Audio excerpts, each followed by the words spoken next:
Podcasting as a career, full time career हे घडू शकतं का?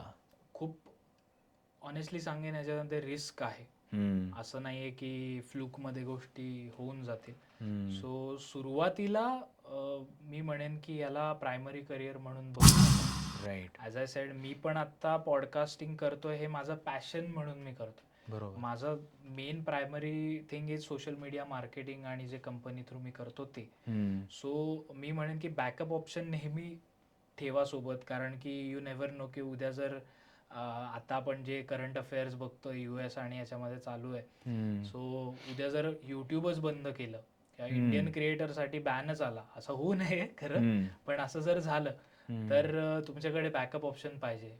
पण याच्यामध्ये म्हणजे अपॉर्च्युनिटी सुद्धा आहे. हम्म, दुसऱ्या फ्लिप साईड मी सांगेन, कारण की आता रिसेंटली ज्यावेळी यूट्यूबचा जो CEO आहे त्याचा एक पॉडकास्टच झाला होता, तो मी बघत होतो. हम्म, त्याच्यामध्ये त्याला विचारलं गेलं की तुमचा बिगेस्ट कॉम्पिटिटर कोण आहे. हम्म, तर त्यांनी उत्तर दिलं की आमचं बिगेस्ट कॉम्पिटिटर इज स्लीप.